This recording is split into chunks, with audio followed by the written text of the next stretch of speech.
Gentlemen, first of all, thank you for your willingness to appear before this committee to answer questions on the withdrawal from Afghanistan. You've received and will continue to receive tough questions on what led to this decision. This is an important constitutional requirement of the jobs that you have agreed to serve in, and I thank you all for your many years of service to our nation.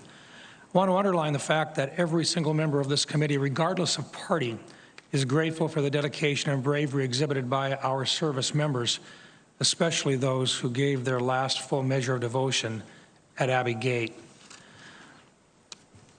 General McKenzie, General Miller told this committee that he recommended keeping 2,500 troops in Afghanistan, and this is back in January of 2021, because he felt that Afghan forces would not hold out long without our support.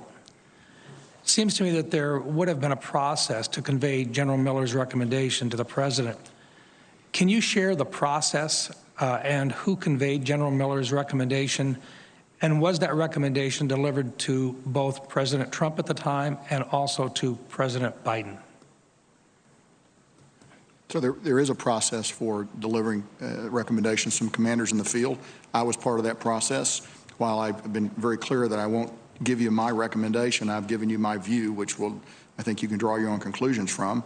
And my view is that 2,500 was an appropriate number to remain, and that if we went below that number, in fact, we would probably witness a collapse of the Afghan government and the Afghan military. So, General McKenzie, may I just, I guess my question is, would it be fair for the committee to assume that both President Trump and President Biden received that specific information that had been assumed to be delivered by General Miller? I believe it would be reasonable for the committee to assume that. And would General Miller have been able to deliver that directly to the President, or would someone else have had to have delivered that for him? I would leave it to General Miller to express an opinion on that, but he and I both had the opportunity to be in executive session with the President, and I can't share anything beyond making that statement. Thank you.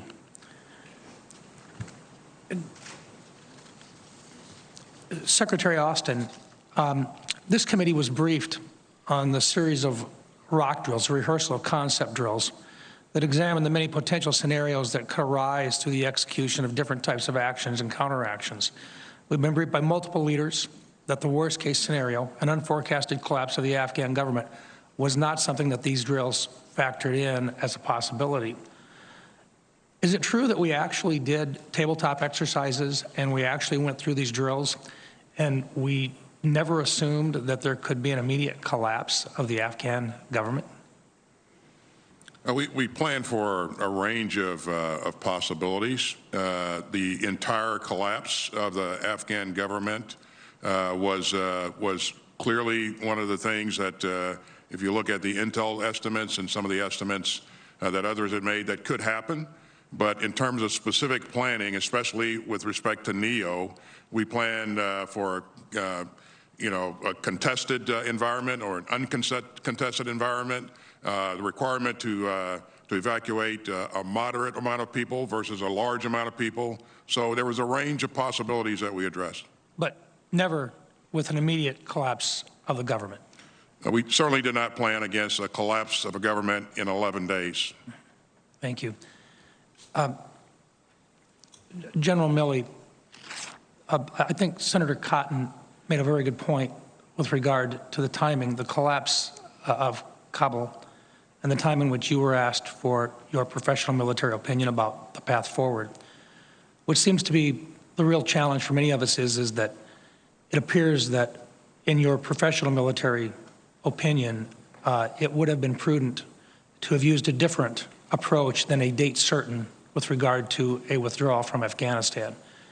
And if that is correct, and if there were other alternatives presented to the President, I'm certain that the frustration that you felt in not having your professional military advice followed closely by an incoming President, that you were then tasked in a very short period of time with handling what was a position in time for the people that were on the ground there to respond in an emergency basis. Would it be fair to say that you changed from a long-term plan of gradual withdrawal based on conditions to one in which you had to make immediate changes based upon a date certain?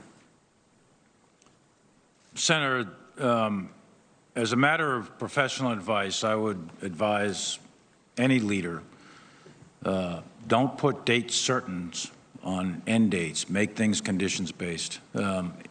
Two presidents in a row put dates on it. I don't think that's my advice is don't put specific dates. Make things conditions-based. That is how I've been trained over many, many years. With respect, though, to the 31st and the decision on the 25th, the risk to mission and the risk to force, and most importantly, the risk to the American citizens that are remaining, that was going to go up, not down, on the 1st of September. And the American citizens, I know there's American citizens there, but they would have been at greater risk had we stayed past the 31st, in our professional opinion.